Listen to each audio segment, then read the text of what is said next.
What's going on, everybody? Welcome to another edition of Recher Reacts. I am your host, Jay Recher. Hope everybody had a wonderful weekend, whether you're here in the Tampa Bay area or abroad. Make sure you follow me on all social media platforms at Jay Recher. We are streaming live to Facebook, YouTube, and Twitter as well. So please like this, share this, subscribe to it. We definitely want everybody to get in on the conversation. Plenty to get into today.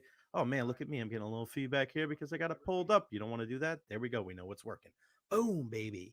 All right, good stuff there.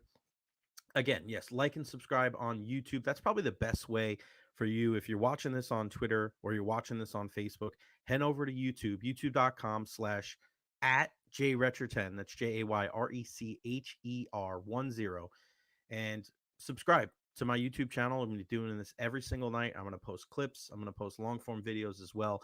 But I want to continue the conversation. The other day, I did my top 5 WWE entrances of all time. Got some real great response there. So I always want to engage with you out there. And yeah, can't do it without you. So again, at JRetro on all social media platforms, like, subscribe, all that jazz. Let's keep this conversation going every single day. Plenty to get into tonight. As I said, tomorrow night we'll be live right here on Retro Reacts after Monday Night Raw, so sometime in the 11 o'clock hour, reacting to that. WWE is hot right now, so we will definitely talk about that, and especially with everything coming up with the Bash in Berlin, AEW pay-per-view next week as well. So wrestling, a lot of good things going on. We spoke about the UFC fight last night. We're going to talk a little soccer on the show because nothing is off the table here on Retro Reacts. We're going to touch on a little bit of everything. Some of the things that we don't necessarily get to go in depth uh, on WDAE and on Jay and Zach. And of course, you can hear me tomorrow at noon with my guy Zach Blobner, James Donlin, the entire Jay and Zach crew, starting at noon again on 95.3 WDAE and AM 620. A lot of talk about that Buccaneers game last night in Jacksonville against the Jaguars. So we'll break that down starting at noon. But I want to start today talking about the Tampa Bay Rays. Holy smokes, what has gotten into these guys? Just when you thought they were dead to rights and the season was over, they're 2 games under 500. They come back and they sweep the Arizona Diamondbacks. You're talking about one of the best offenses in all of baseball. And that's this Rays team, man. Just when you think you have a beat on them, just when you think you know what they're all about, they go and surprise you and they come right back. Even today, it wasn't a Picasso by any means. They're up 6-0. They have a no-hitter going into the seventh inning. A great performance from Drew Rasmussen and Tyler Alexander. And then they blow it. And then it looks like they're going to lose. And no, they stay with it and they eventually walk it up with Dylan Carlson. And if you missed my conversation about the Rays cornerstones going forward, I have Dylan Carlson kind of on the outside looking in. I've got 6 cornerstones. I think he's 7. I have really been impressed by his maturity at the plate, the way he owns the strike zone, the way he can hit from both sides. I think he's a solid outfielder. He's got some decent speed. But man, this could be one of those guys where the Rays kind of lucked into this one. St. Louis again, one man's trash is another man's treasure. You gotta love that. Uh, and Kevin Cash has done a masterful job. Not as good as the coach of the Pendingos, like my guy Nelly Vidal has said. My man Nelly, good to hear from you, brother. Look at that picture. What a stud! What a stud, Nelson Vidal, my good pal. Check out his daughter Jada, one of the most talented young chefs in the world. I don't think that's hyperbole at all. You've already seen her win guys' grocery games. She's won Chopped. She is one of the most talented young chefs on planet Earth. And yeah, some big things in store for Chef Jada Vidal. So go look her up on all social media platforms, Chef Jada Vidal, and you will not be disappointed. You're going to see her working in these big Michelin star restaurants, and one day you're going to look back and say, isn't that the chef that Jay told us about? Yes, it is. Super talented, comes from an outstanding family. Uh, Her mother's awesome. Her brother's awesome. Her dad's okay. Love you, Nelly. But yeah, Rays sweep the Arizona Diamondbacks, and you look where they're at right now in the standings. All right, yeah, they're 10 games out of first. I don't think anybody's been looking at them, and as far as them getting close to first place in a while. But they're 62 and 61 again. They were 2 games under 500 going into the series after an off day on Thursday, and now they're back to 1 game over 500. It's just been such a topsy turvy season. they're still 6.5 games back of a wild card. That's just been the funky part about this season as well. It's they can win 3 or 4 games in a row, and it never seems like they any make up any road. They don't make up any space. I can't think of the word right now. Uh, but they can't make up any ground. There's the word. Sorry, it's 11:26. They can't make up any ground on the teams in front of them.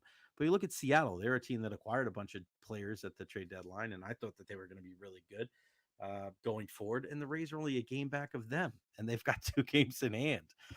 Who's to say? Like they're out of this whole thing. They go to Oakland now. They go to the West Coast and play the Athletics. And the big thing for the Rays in this series is don't let these games go deep into the night, right? Unfortunately, we saw today Pete Fairbanks down, lat injury. He's going to go on the IL, gave up the 3-run home run, blew the lead twice in this series. You kind of had a feeling that something was off with Pete. But when you go to the West Coast like that, you're traveling cross country, you know it's going to take a little bit out of you, right? It just That's just natural. You could say all the right things and people could say, "Oh, the professional athletes," but at this time of the year, it's going to wear on you just a little bit, if not the first game, maybe the last game. You just never know how it's going to affect you. So you're going to need your starters to go deep into games.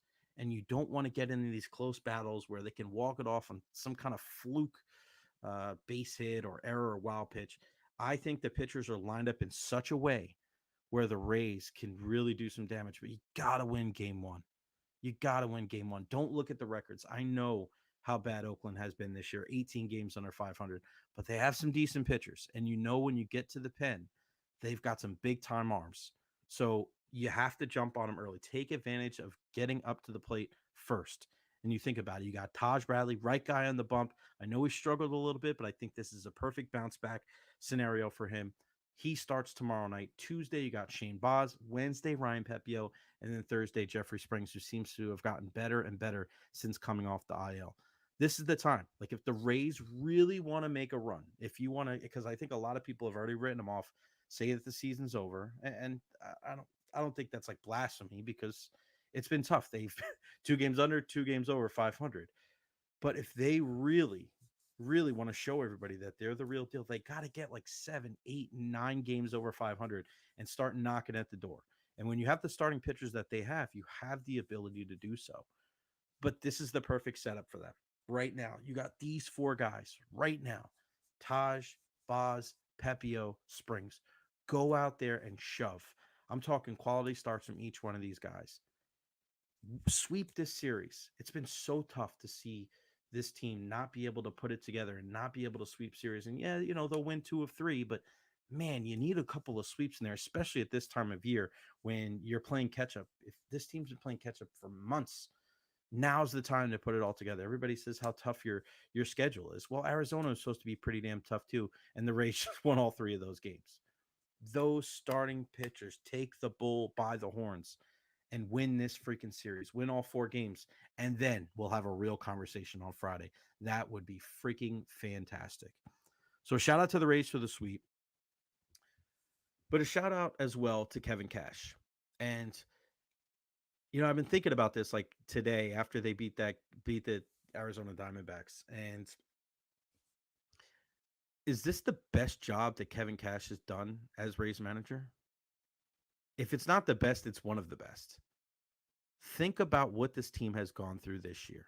Think about all the players that they've lost. Think about all the players that they don't have. Think about the players in the beginning of the season underperforming. And I'm looking at guys like Randy and Yandy. Think about the whole Jose Siri situation where, he's benched for lack of effort.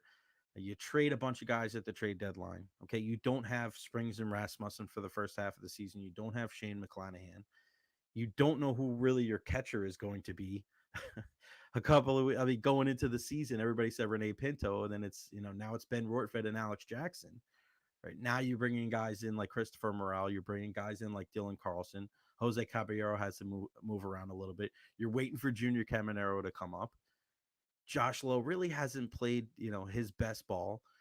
The revolving door in the bullpen, the revolving door in the bullpen. I know we see that pretty much every year. But think about all the other teams in baseball that go through injuries and go through guys not hustling or not playing well. The season falls apart. That's it. They're done. 15 games, 20 games under 500. They go in the absolute tank. The manager probably gets fired. There's just so much. There's so many bad vibes around the club, but you don't see that with the Tampa Bay Rays.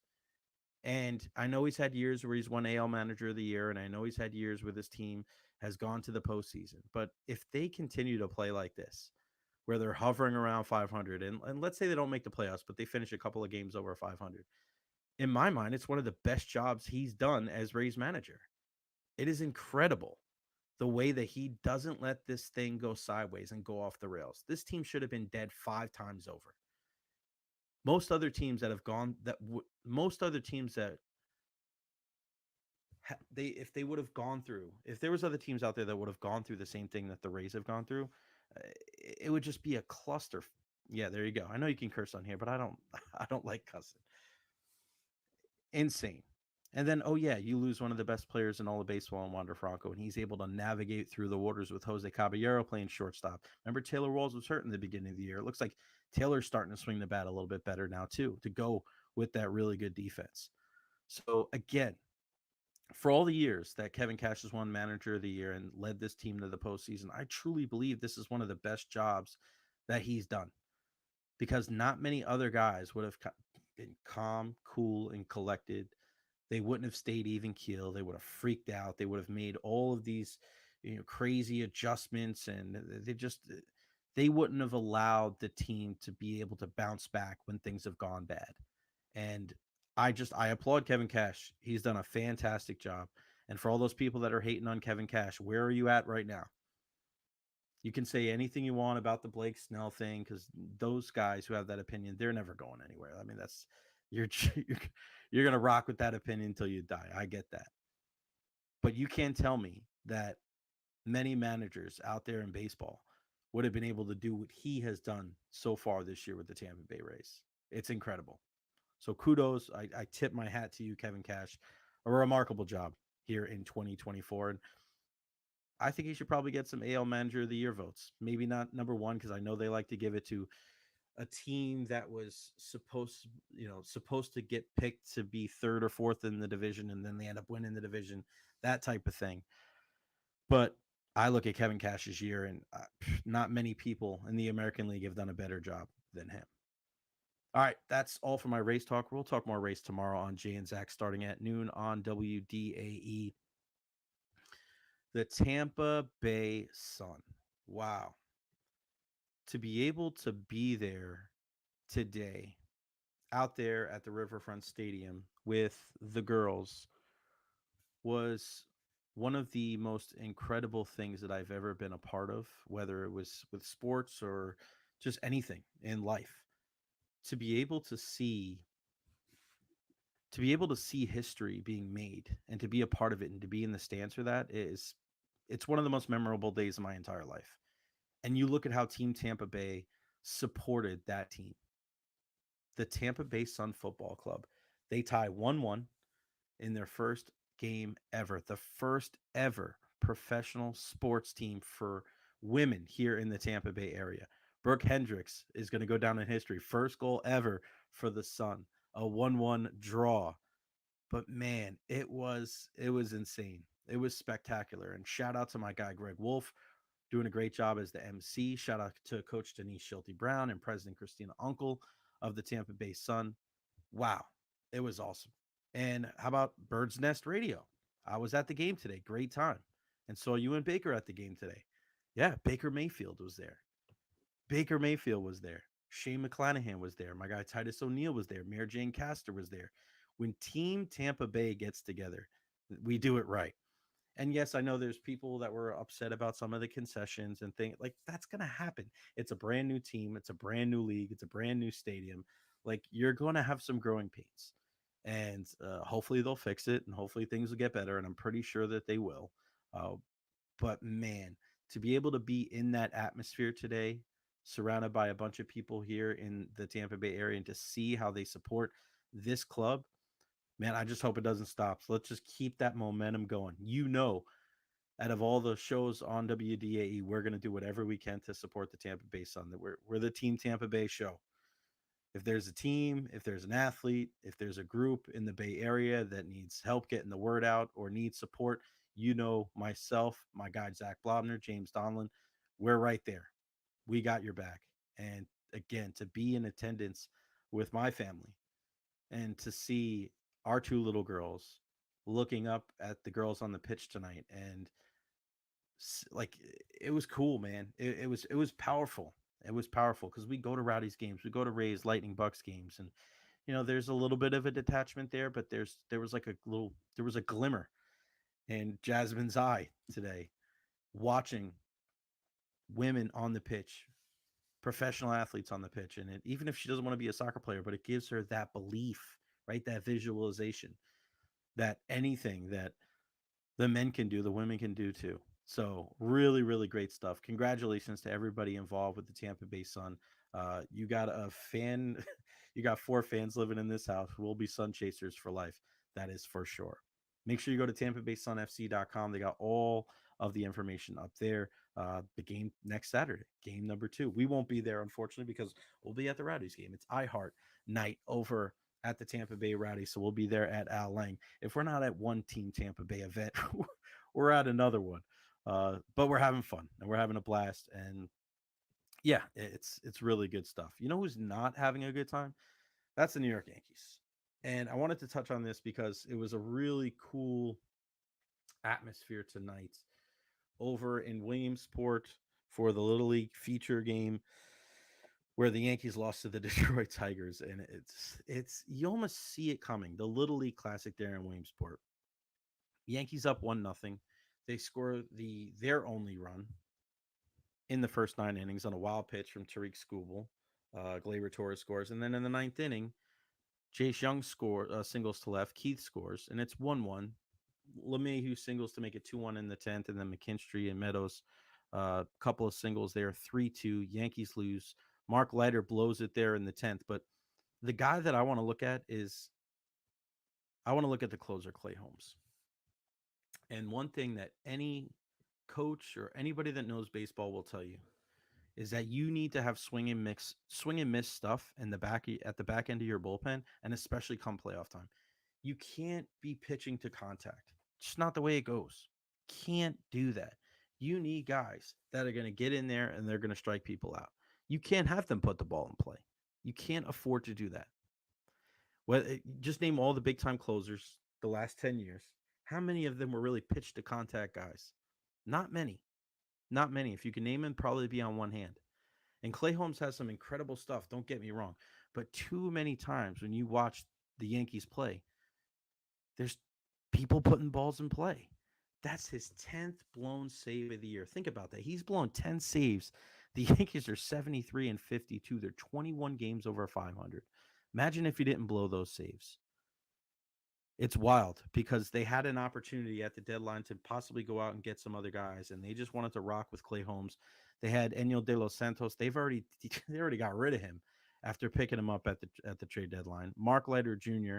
He's blown his third save. He's 3-5 now. He was money there in the National League with the Cubs before he got traded. I that bullpen does not scare me whatsoever, and that really was their bread and butter. And when the Yankees have been really good, their bullpen has been phenomenal, but it doesn't scare anybody. So whoever gets in and is going to play the Yankees in the postseason, they're not going to fear Clay Holmes coming out of that bullpen. He's not a Aroldis Chapman. He's not Mariano Rivera. Who else has been there? David Robertson, John Wetland. Like, out of all the guys that the Yankees had in the last 20, 30 years, they've had flamethrowers, guys that can get strikeouts. Clay Holmes, I know he can get strikeouts, but he's more of a pitch to contact guy, and that is not going to go over well come postseason time. So I don't care what their record is. If it's a close game in the postseason, your money should not be on the Yankees. It should be on whoever the hell else they're playing. You need guys to strike out stuff, and Clay Holmes does not have it. So if you want to get into the playoffs, especially if they're a team that's going to be a wild card, or they better hope that they get first place in the AL East, because the short series is not going to be a good thing for them. In and out quick, maybe a long series, you bludgeon the other pitchers because you have that big time offense, but short series, pitching affairs, tight games, I don't know. I just don't think that's not a recipe for success for the Yankees. And if I'm going against them in the playoffs, I wouldn't say licking my chops because you look at the lineup that they have, and that's got to scare anybody. But when you get into late game situations, eh, eh, it's very meh to me. They're 5-5 in their last 10 games. So are the Rays. The Rays have a 3.9% chance to make the playoffs. Oh man, they ain't out of it yet, baby. They are not out of it yet. Good stuff there. All right, let's finish our discussion today, and we'll talk about the Premier League Week One in the books. Well, the weekend, because I know there's a game tomorrow as well with who was it? Not Ipswich. Leicester City is playing tomorrow. And they will face off with Tottenham Hotspurs, Spurs, and Postacoglu and the guys. But looking at the matchup on Saturday, we kind of touched on a little bit with Manchester United winning on Friday, Liverpool and Arsenal both winning 2-0, Brighton beating Everton 3-0, Newcastle with a victory, Nottingham Forest and Bournemouth knotted up at 1, and then Aston Villa. That was a good game with them against West Ham 2-1. And then looking at the two games today, Brentford with a solid win, even without Ivan Tony. What's going to happen with him? Because I think he could be a game changer. You saw the impact that he had with England in the Euros, and I think there's too many people downplaying his impact. That guy can score. That guy's a big dude, and he's not afraid to get in the box and really go toe to toe with some of these defenders. So if I was a team, especially if I'm like Arsenal and I need a number 9, I'm trying to get Ivan Tony at all costs. At all costs.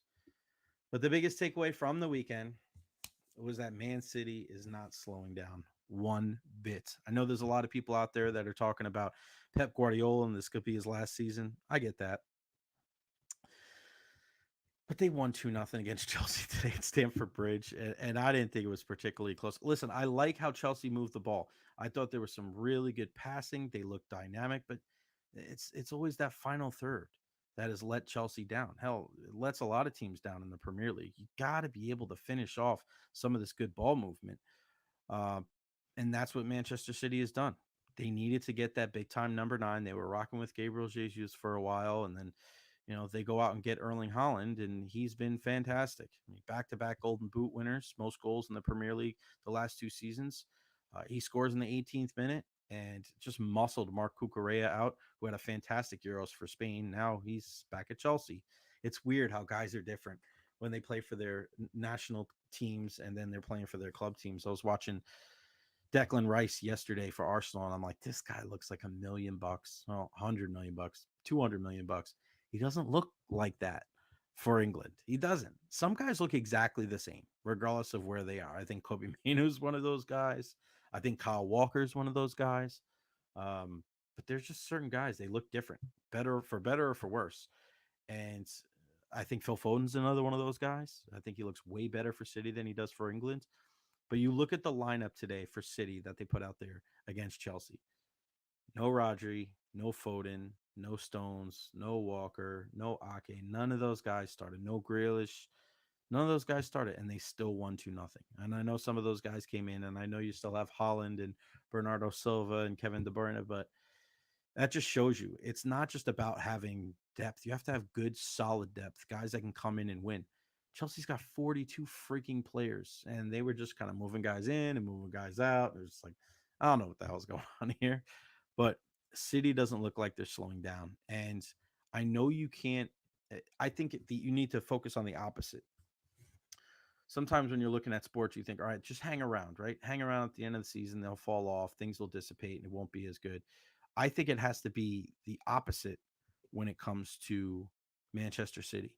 I think you need to win as many games as humanly possible early on in the season because they get stronger as it goes, which is kind of ironic because they always go deep into the cup competitions. They always go pretty deep when they're in Europe, and they still churn out results. They still churn out victories, and it's truly incredible to watch. I hate it. I truly hate it, but you can't hate them. I mean, they're just so damn good.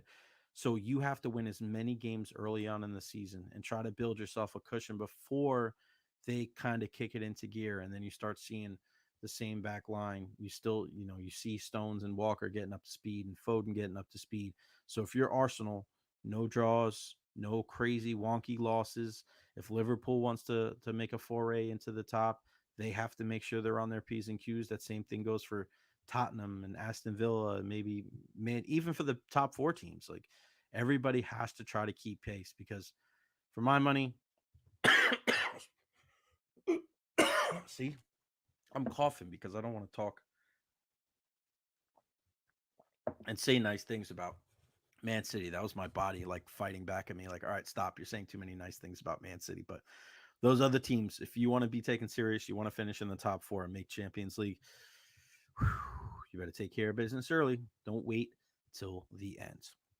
All right, it's going to wrap it up for me tonight here on Retro Reacts. I appreciate everybody for tuning in and for Nelly for chiming in, my guy Bird's Nest Radio as well for commenting. Thank you guys so much. Again, at J Retro, Facebook, YouTube, Twitch, a little bit of everywhere. Take a look at my YouTube channel. I have all of my live videos on there, some of my regular videos, some of my shorts I'm putting up there, all content all the time. Uh, and you see all the content from Jay and Zach as well. James Donlan does a great job. Zach does a great job. We have a lot of fun on the program, and make sure you tune in tomorrow at noon. And we're gonna shave James Dolan's mustache for failing in his roast battle on what Friday night. So that is going to be freaking hilarious. So you want to check that out tomorrow at noon. We're not going to shave it. We're going to make him shave it, but we'll make sure he does it live on air. You got to have punishment, man. We're not a second place family around here. First place. If you ain't first, you're last. I appreciate everybody. Thank you guys. Nelly, Bird's Nest. Love you guys, man. You guys appreciate that kind of stuff. The love and support does not go unnoticed. All right. Again, back in action tomorrow night, live Retro Reacts after Monday Night Raw, sometime in the 11 o'clock hour. But you're going to be able to catch me live at noon tomorrow, Jay and Zach on 95.3 WDAE and AM 620. Our coverage on WDAE starts at 6 a.m. with Pat and Aaron, the Goon Squad. It's going to be a fun week as we get closer and closer to the start to the NFL season. The preseason wears on me, man. I love the preseason on one hand. The other side, it's like, oh my God, it's like the drip in the faucet. It's like, let's go. Let's get to the regular season already. But this week should be fun because now we're going to see some of the Buccaneers starters. So you'll see Baker Mayfield, Mike Evans, Chris Godwin, Tristan Wirfs, Levante David. Can't wait for that. Joint practice coming up this week against the Miami Dolphins. I'll be there on Wednesday to take that all in. So another reason why you want to follow me at Jay Recher. Hope everybody had a great weekend. Appreciate everybody for tuning in. We'll see you tomorrow night right here on Retro Reacts. Peace out.